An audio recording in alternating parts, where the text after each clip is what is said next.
Right, good morning folks. Sergio and I are out on another bit of a morning hunt.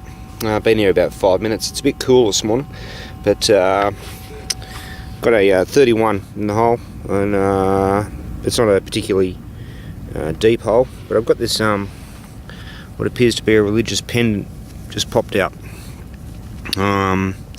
Just try and get the light on the right side. It's goldy colour on the front, and been quite this light's quite vicious, really. Yeah, that's a bit better.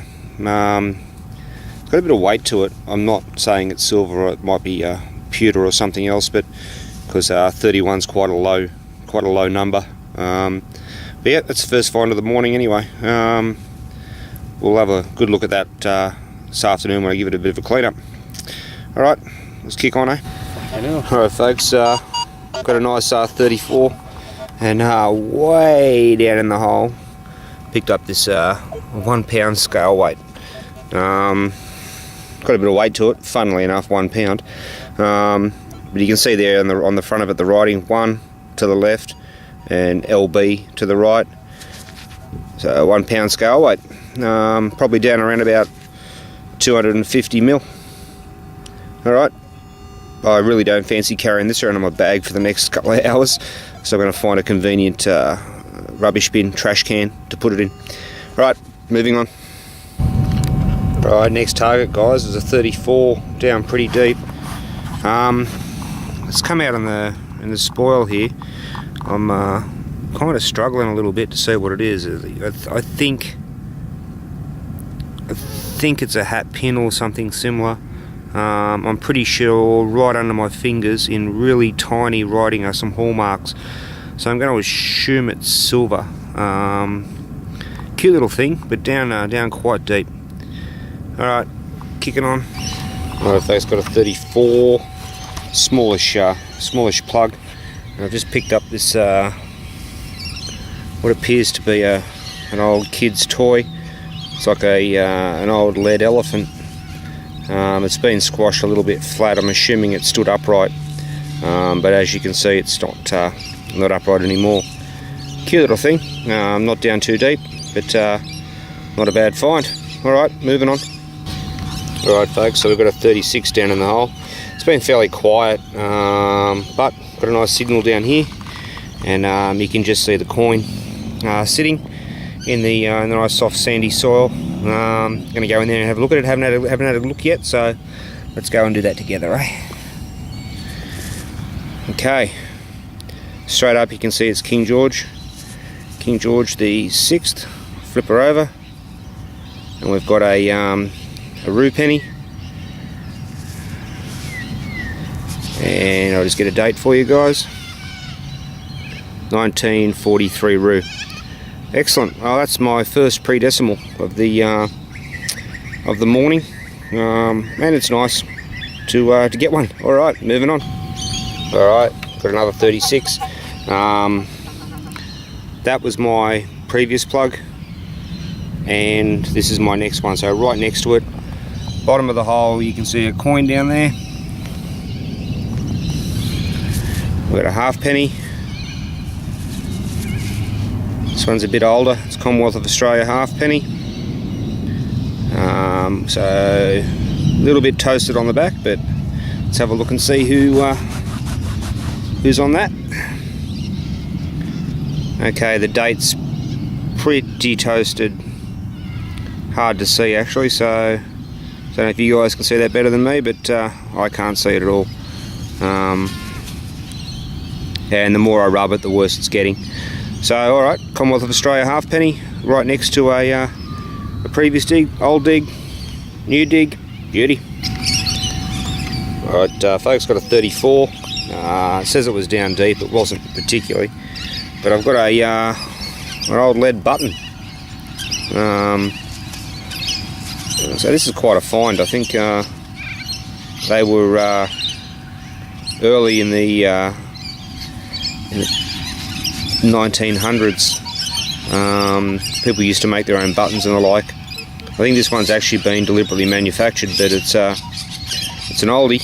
Got a bit of weight to it too, which is quite nice. Alright, moving on. Right folks, got another 35. I just pulled a copper hinge out of here, but also next to the copper hinge was a halfpenny. Another skippy, 1947 by the looks of it. Beauty. Alright, so we've got a 34 folks, fairly shallow, and so shallow in fact it's popped up in the plug just on the edge there. Looks like a halfpenny. I'm going to zoom back a bit and we'll go in and get it, eh?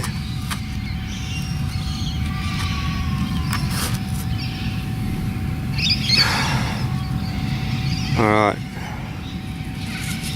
so we've got an old Brit halfpenny. You can see there, my thumb's probably covering the date. Just give me a second.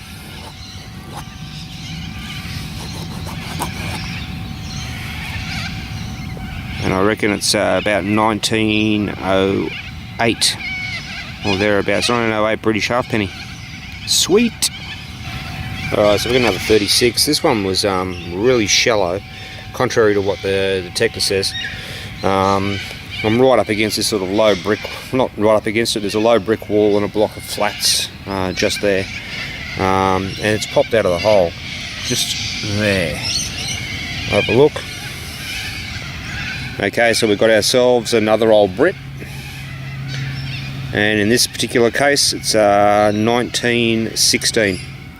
So 1916 1 penny from Great Britain. So these kind of, I know we started our own currency over here in 1910 for the silvers and 1911 for the coppers, but there were still British pennies coming in, so it's not unusual to find them right up to around about 1920. But yep, nice, another Brit, sweet as. Alrighty guys, so here's the result of this morning's hunt with Sergio. I didn't get any silvers at all, except for the hat pin slash brooch, whatever you want to call it, but we'll get to that in a minute. I think Sergio found, I think he found a threepence, but yeah, it was a pretty lean one for the silvers. But there's the 1 pound weight. You did see that come out of the hole, quite clearly marked as 1 pound. That, yeah, lugged that around in my bag for the rest of the day. It was one of the first things I found. The remains of that lead elephant, squashed quite flat, not recoverable. We've got over here that lead button I think you saw come out. No date, no maker's mark, anything like that. So I'm assuming it was a homemade job. I've got this this medallion now. I've been all over that, and all I can really see on it is the words Italy. That's with the loop. So I don't believe it's silver, but hey, it might be. It's just not marked. All right. Further on, we've got 2 pennies, so we end up with a Skippy and a 1916 British penny. We've got 3 halfpennies, so we've got 1 of each. Basically, a Skippy, a Commonwealth of Australia, and an old Brit. I'm going to come back to this in just a moment. I've got a bit of information on that you'll find interesting. And last but not least, we've got the usual copper coinage. It's just a pain in the neck, but rings off so beautifully. Okay, so this hat pin slash badge, I'm going to get in as close as I can and try and focus, but I'm pretty sure you guys can see the hallmarks just to the left of where the I suppose the piece is attached. I was able to get in, and is that better? There we go. So you can probably see those hallmarks as well as I could with a loop. So you've got the initials to the left, CH. You've got the Lion Passat immediately after that. To the right of that, you've got a symbol which is 3 sheafs for Chester, and then you've got a stylized H, which is your date code. So from left to right, you've got the maker's mark, the silver mark, the city code, and the date code. As luck would have it, here is one I prepared earlier, just to show you. So, as I said before, you've got the Lion Passat, the sheafs for Chester, and your date code is a stylized H, which, as you can read there, means that the piece was made in 1908.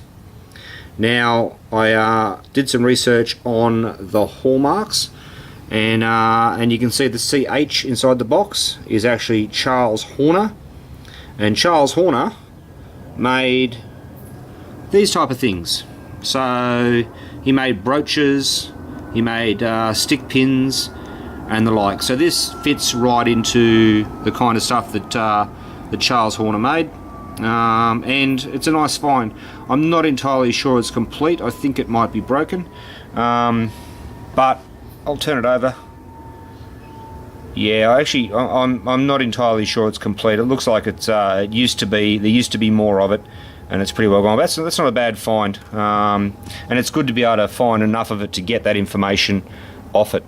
All right, folks. I hope you enjoyed the hunt this morning. It was reasonably short. Not a lot of really cool finds, but it's always good to get out and watch the sun come up. All right. See you next time, guys.